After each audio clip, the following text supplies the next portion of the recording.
Bună, sunt Sabrina. Bine ați venit în bucătăria mea. Astăzi vom face rulouri cu ciocolată. Aluat fraged și pufos, umplut cu cremă de ciocolată și însiropate cu lapte fierbinte. Pur și simplu ți se topesc în gură.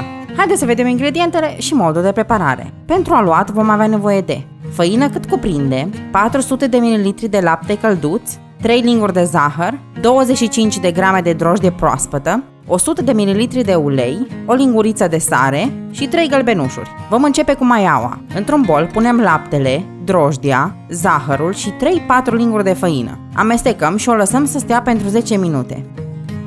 În acest timp, drojdia se va activa și va forma mici bule pe suprafața laptelui. Apoi punem uleiul, gălbenușurile, făina și sarea. Punem sarea peste făină pentru a nu face contact direct cu drojdia. Amestecăm și mai adăugăm făină dacă e nevoie. Pentru întreaga rețetă am folosit aproximativ 500 de grame de făină, dar cantitatea depinde de cât de mare au fost gălbenușurile, de umiditate și de mulți alți factori. De aceea este important să nu punem prea multă făină de la început. De asemenea, acest aluat trebuie să fie moale. Presărăm făină peste blatul de lucru, apoi răsturnăm aluatul acolo. Îl mai frământăm puțin și mai adăugăm foarte puțină făină. Mai bine este să avem un aluat lipicios, căci chiar dacă lucrăm mai greu cu el, rezultatul va fi mult mai bun, credeți-mă.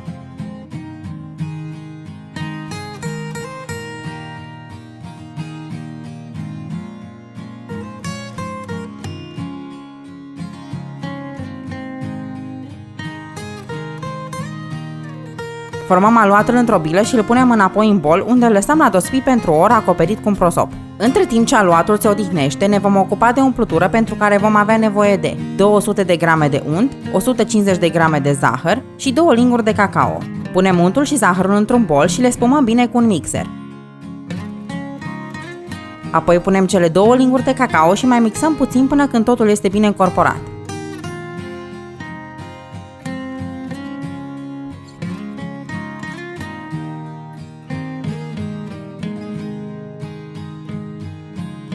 După ce a crescut aluatul, îl punem pe blatul de lucru, presărăm făină și îl întindem cu sucitorul într-o foaie subțire de jumătate de centimetru grosime. Punem toată crema de ciocolată și o întindem pe întreaga suprafață a aluatului cât de uniform putem.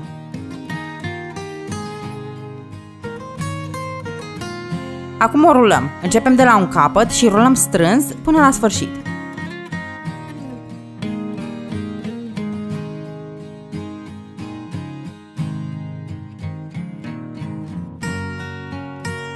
Tăiați ruloul în câte bucăți vreți, depinde de cât de mici sau de mari doriți. Eu le-am făcut mai mari și mi-au ieșit 9 rulouri. Dacă le vreți mai mici, vă vor ieși 18 bucăți. Le punem într-o tavă unstă cu ulei, lăsând spațiu între ele pentru că vor mai crește. Le acoperim cu un prosop și le mai lăsăm la crescut pentru 15-20 de minute până când s-au dublat.